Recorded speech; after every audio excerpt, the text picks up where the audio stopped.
Hello and welcome to In the Light, Growing Your Soul with me, Anna Isabel. And I'm so delighted. I've been looking forward to this conversation because I have Seven Bremner with me again. Hello, Seven. Hi, Anna. Thanks for having me back on the show.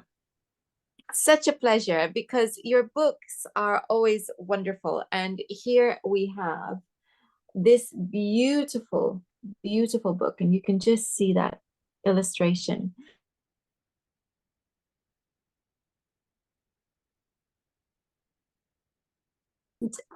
Well, I mean, really, I think right at the beginning, you talk about imagination and why it's so important. And I think that's a good place to start. Why is it so important? Well, I think of the imagination as a divine gift that we all have. Just by the very fact that we're human beings, we are connected with this divine gift of imagination. And it's through the imagination that we connect with the image making power of the source, of the creator. Um, and it's also how we engage in all forms of spiritual practice, whether they're meditative visualization or energy work or invoking different deities or various magical practices or creativity. Of course, imagination is quintessential to the creative act. But in all these different ways, we're engaging the imagination to connect with something both deep within ourselves and external to ourselves. Um, the imagination is an aspect of the divine mind that helps us to connect the macrocosm and the microcosm, the heavens and the world within us. I like that because really what you're saying is that imagination is something sacred within us. Yes. Yeah. And I think it's, in our language today, and maybe this is a remnant of the Enlightenment and sort of a shift in values towards a more rational approach to existence and to understanding reality. Um, the way we talk about the imagination kind of shows the stigma around it, like that's just your imagination. You're only imagining things. That was only a dream. That isn't real. This kind of hyperfixation on what's solid and objective, or what we think is objective and verifiable through a rational, logical lens. But that totally discounts the reality, the real world of the imagination. And I love the term mundus imaginalis, the imaginal world. So the Islamic scholar or scholar of Islamic mysticism, Henri Corbin, um, coined that term. And it's basically just giving validity and reality back to the imagination and the powerful effect that it has on us in our lives. Really, every day in everything that we do, the imagination is at play. And yeah.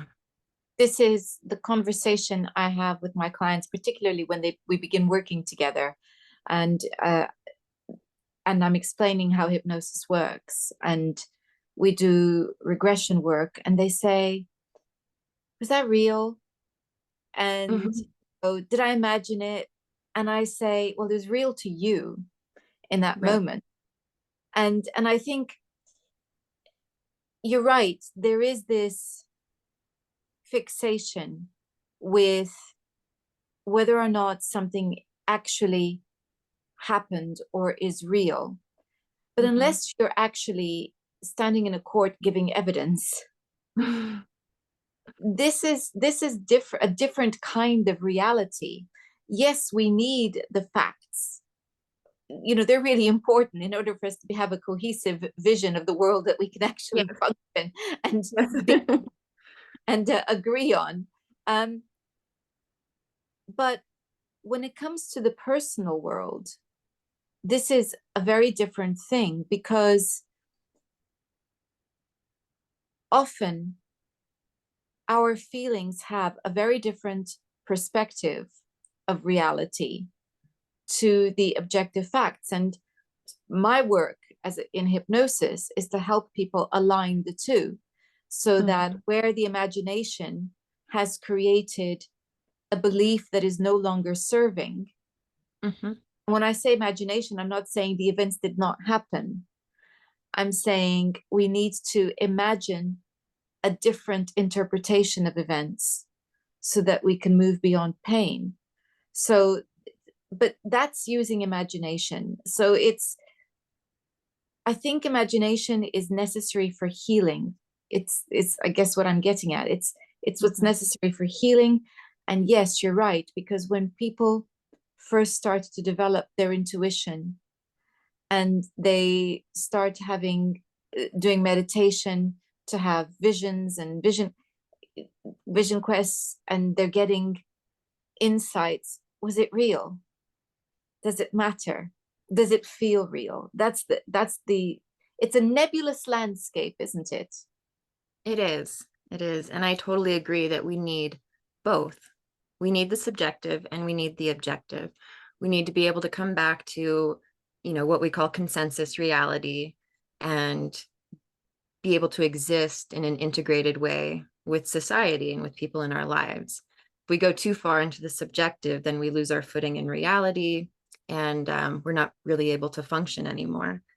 But I think if we're able to integrate that really rich symbolic world of the imagination with the outer reality, with what we consider objective, um, we can have a much more complete experience of reality. And also, like you're saying, understand how within our imagination we've formed different beliefs and ideas about the world, images of the world that we're now living out, we're now experiencing, and that may be causing us, distress or pain or creating dysfunction for us. So I think what I get at in the book is how alchemy can help us to refine the imagination so that it's really working for us in a way that we can heal past traumas and express ourselves to our fullest potential. And then also be able to affect the world around us in really beautiful and positive ways through that. So, on that note, I think it's time for you to tell us about alchemical art. Well, I've been studying alchemy both through a psychological lens and also through a creative lens for many years. This started maybe back in around 2009. And it began for me, I was teaching myself how to oil paint, and someone had given me a book by Carl Jung about alchemy. And I was also going through a very difficult time in my life, very difficult. I was depressed, anxious, having regular panic attacks, and experiencing feelings of disconnection from my body, just a whole host of physical, mental, emotional symptoms that had come on very quickly. And at the same time, I was immersed in a period of study of energy medicine, of polarity therapy. So I had all of these tools for kind of self regulating. And yet, when this period of my life started, nothing seemed to work. And as I was teaching myself how to oil paint and reading about alchemy and learning about this ancient art, those two things fused together for me and became the pathway of healing for me. And what it really came down to, and what I think alchemy is really about, is making that connection between the inner and the outer world. And for me, the metals of alchemy, which are very important, the seven metals going from lead to the perfection of gold, those are represented inwardly as these maybe deep fixed beliefs that we have or traumas that are kind of locked in the body. And so the imagery of someone going into the mines and extracting these raw ores and metals, bringing them out into the light and refining them, submitting them to different alchemical processes to bring them to their perfection. And in alchemy, gold is the symbol of perfection. And gold symbolizes the sun, the light of the sun, and the emanation of the divine as it comes through the rays of the sun, and also the perfection of the soul. So the idea of transmuting lead into gold in a spiritual sense is taking those deep, dark, heavy elements of the self and transmuting them into beauty, into perfection and gold, and into that eternal principle, or discovering that eternal principle within us. Um, so alchemy has a long history, and I think today a lot of people hear the word, and if they're not familiar with it in a spiritual sense, they might just imagine, medieval alchemists going crazy in their laboratories from mercury poisoning, literally trying to transmute lead into gold. And that is an aspect of it. That sort of thing did occur.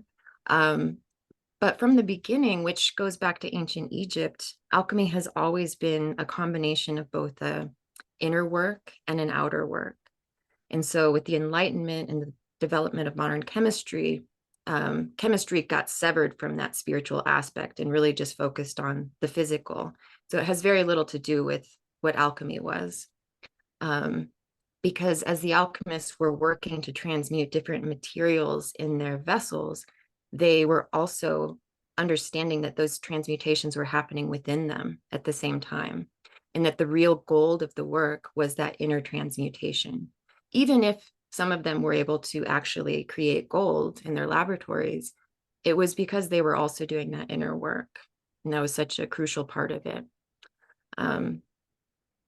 Yeah, so that's a little bit about where alchemy comes from, and a little bit about the basic idea of how to work with it in a spiritual sense.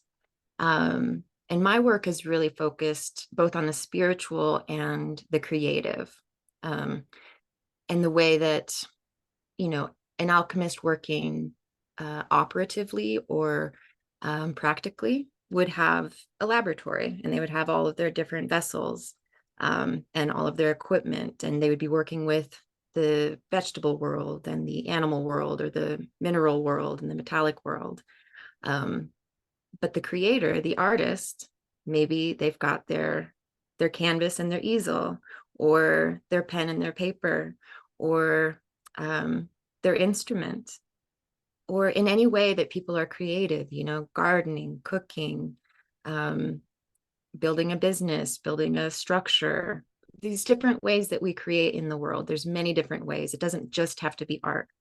But the idea of creative alchemy is that we have some sort of physical way to express the inner transmutation that's happening, so that we can see the relationship between the inner and the outer unfolding, and start to make those connections between what's deep within us and how that is experienced and reflected externally.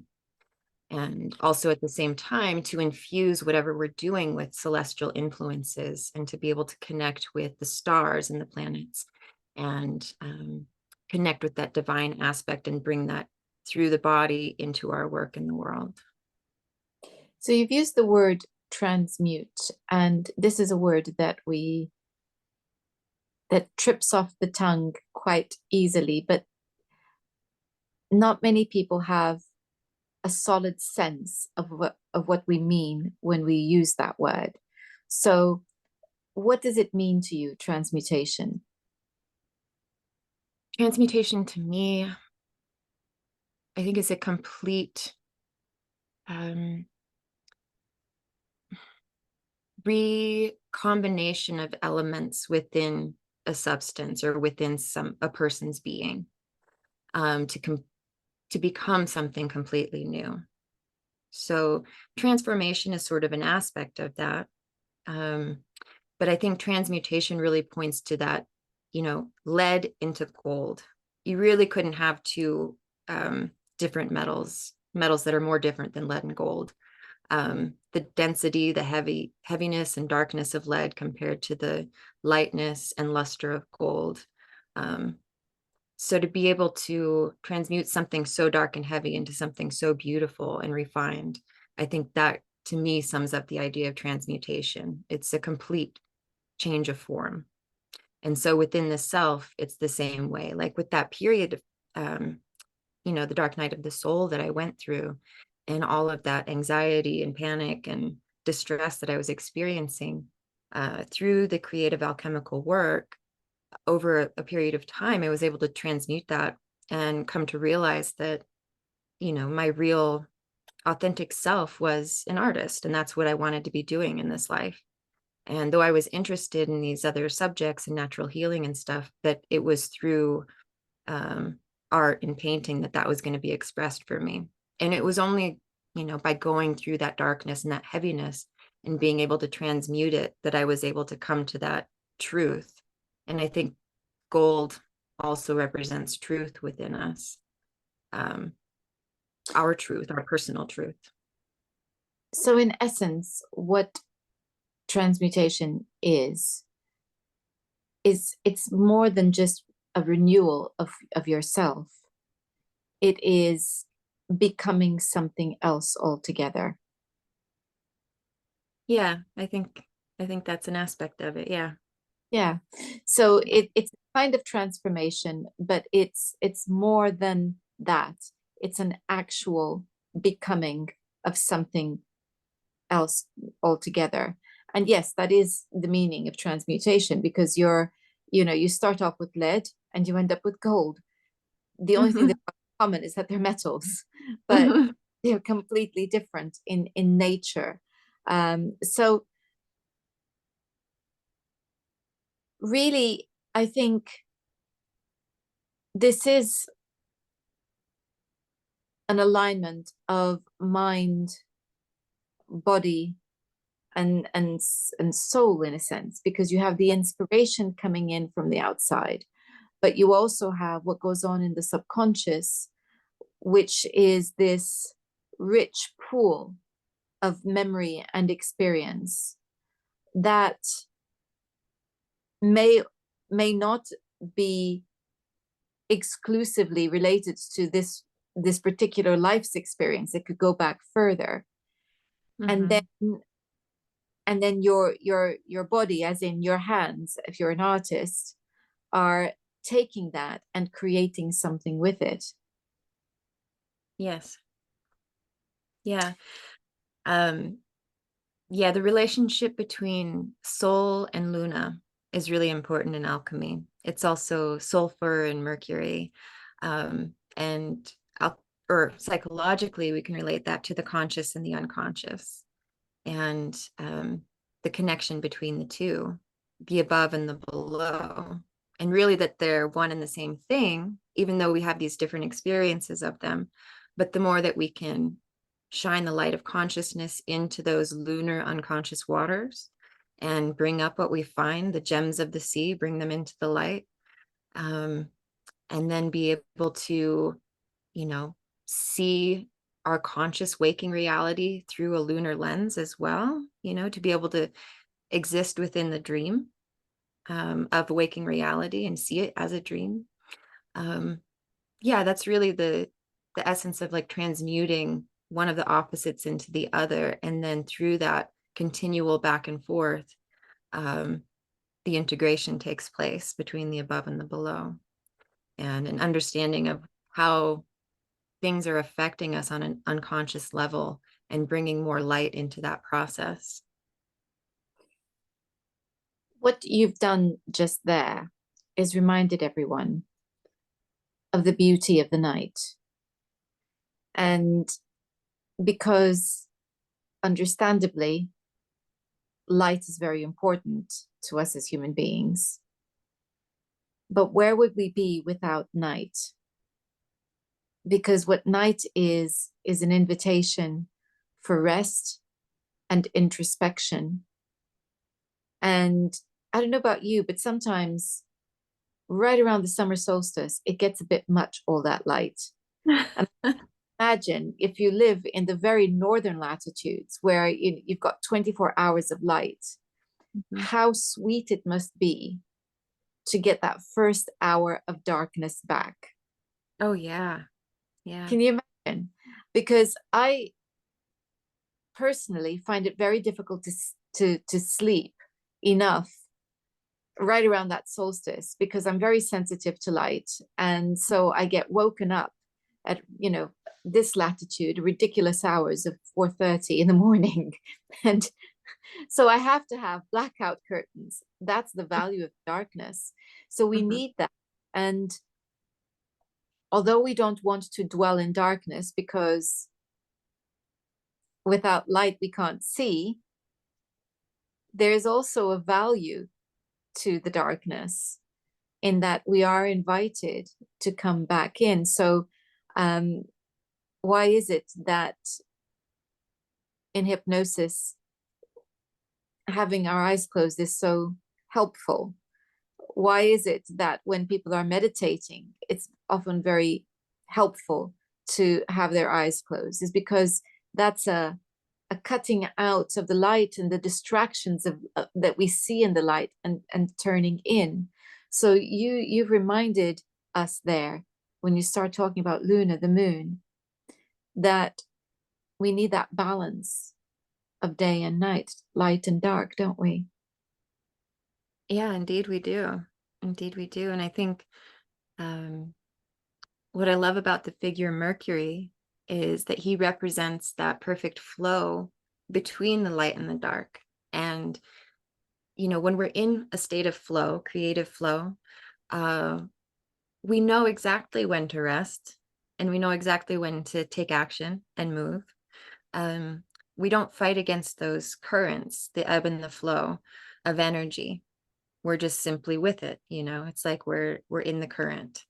But I think in our modern world, because of our work schedules and the demands of, making a living and everything that we have to do, to keep up, we're constantly being challenged with that flow, being told to be active when we're actually needing more rest. And it's very challenging in this time to be in that state of flow. But um, I do believe it's crucial to know when to go into the darkness, and also to embrace the darkness, just as a concept, um, so that we can appreciate the light all the more. And we all go through periods of difficulty and darkness in our lives. Sometimes it lasts longer, sometimes it comes and goes. But to be able to respect it and honor it for what it is, rather than fighting against it or resisting it. I think a lot of the difficulty with it comes from that resistance. And if we see it simply as part of a process and a necessary, ebb of energy where we need to go inward, rest, reflect, maybe let go of some things, let some things die that are weighing us down so that we can be reborn. Accept losses that we're going through, grieve, that sort of thing. And I think if we can add to that the fact that fear of the darkness in itself is very difficult and problematic. So often when my clients come to me and they're starting therapy, they have been needing therapy for years, but they've been avoiding the feelings. And when we say fear of the dark, it's those dark feelings that we're talking about. It's not wanting to have to relive those painful memories, or not by thinking about them. I don't want to go there. I want to think about that. I don't want to deal with that. But it's precisely by embracing, as you put it, the darkness within, that we can actually start to bring light into it. We can't, if things are left in the cupboard, they're going to fester. So we need to be able to have the courage to go in there and weep a little bit with, you know, with that part of us that feels hurt. And so we need to go in there and be prepared to cry and be prepared to feel that, so that we can start to clear it and bring in the light. And I think these are all the alchemical processes that you've been talking about. Yeah. Well, so many times in my own experience, when I feel that melancholy or that darkness come in, um, it's when I allow myself to really cry and surrender to it and just feel the feelings. That's when it begins to shift. And it's usually up until then that I'm, just sort of like trying to keep going, trying to like pretend like it's okay, or resisting it, or identifying with it too much, you know, and kind of taking it on like, oh, this is me now. Um, but yeah, when I then allow myself to just simply feel and allow that watery quality of the emotions to flow through, that's the cleansing of it. That's where it begins to transform and move into something new. But It's made me think about the astrology lesson that I was giving to a group of students who are very new to astrology, and I was introducing the moon, and so important because that's all about feeling, and it's everything that is yin.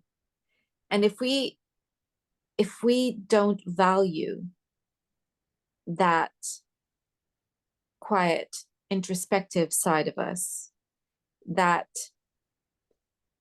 inward side of us, and we only value the activity, we're valuing the sun more than we're valuing the moon, we're denying something of nature and something of ourselves, which is again all to do with the moon and yin energy.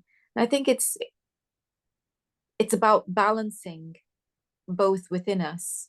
And then that's making me think of the alchemical king and queen, bringing yeah, and yang yeah, together.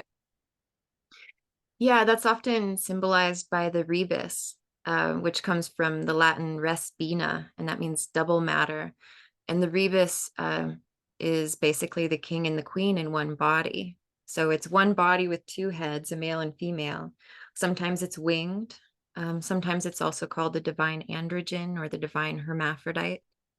And oftentimes this image comes at the end of the work and is usually depicted standing above the dragon of chaos. So the dragon being symbolic of that volatile nature of the unconscious and the way that it influences us when we're not aware of it, when we're not conscious of what's going on in the depths below us.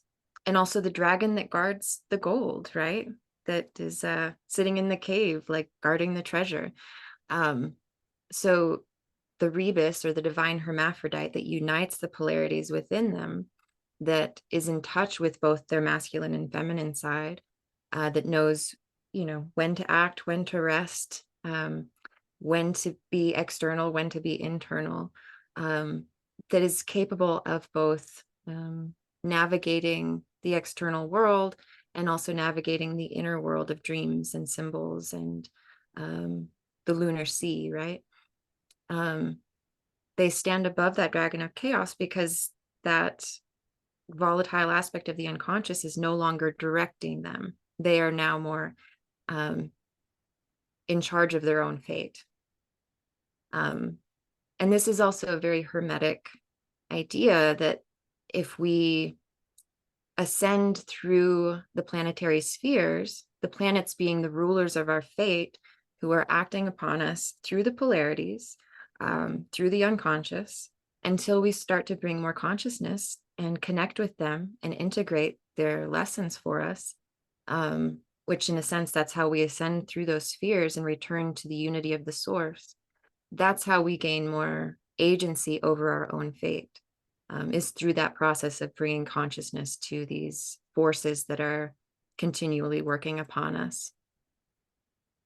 So there's so much talk about mindfulness nowadays, and this is exactly what it's about. It's about being conscious of ourselves and being able to take the time to look into ourselves so that we're able to work on that transmutation process and free ourselves from the very things that bind us to fate, which would be our our beliefs that perhaps have become outmoded and are working against us. And although there is no moment in history in which that hasn't been important, it feels to me to be especially so in our time. Yes. Yeah. Yeah. And So, I talk about some different art movements in the book, and particularly surrealism and sort of the mood during that time. The works of Freud were kind of coming out into the world, and an awareness of these unconscious influences. Um, and that was really seen by the artists of the time, the surrealists, as the source of war, the cause of war. And so they were experiencing the ramifications of war, World War One, and reflecting on the unconscious and how when that's ignored, when it's not integrated, it expresses in violence and in the projection of the shadow onto others, where we can actually look at other human beings and see them as inhuman and justify taking life, because people aren't in contact with that deeper part of themselves and they're afraid of it. So then that fear is projected onto the other. So yeah, I think that's really important, to be able to understand what's going on within us, to bring it to the surface, and so that we're not doing, because we all do that in different ways, right? In our personal lives as well. War would be an expression of the collective, but in our personal lives, we may have enemies in the workplace, right? Where we see things in other people that we really don't like, that trigger us. And it's really difficult to make that observation, to be mindful about it and to say, oh, perhaps that's actually something in me that I don't want to look at. Because the external world really is a projection of the inner world. And And it is vital because, as you say, they were right. It leads to the dehumanization of the other. And as you were speaking, all I could hear is these words that have been used by certain people um, in the higher echelons of our society, which actually really haunt me when they're referring to people who they consider to be beneath them, which is basically you, me, and everybody else, as useless eaters. mm, ugh, yeah, To me, nothing epitomizes the danger that we are currently in more than those words, because we have people who are influencing our governments who regard us as that. So it's so important that we clean up our act personally and remind ourselves that as human beings, we have that divine spark and are so important. So that when we hear people referring to us in those terms or wanting to bring in policies which are dehumanizing, we have the courage and the strength to say, no, thank you. yes, well said, beautifully said. So this is hugely important. And for your work, I give great thanks as a part of showing us the path to doing just that. So here it is, this beautiful work, and it is the hermetic marriage of art and alchemy, imagination, creativity, and the great work. Thank you so much, Seven, for your time today. Oh, my pleasure. Thank you, Anna. Thank you so much. And thank you all for watching. Next time, we're going to be talking about morphogenesis. Until then, goodbye.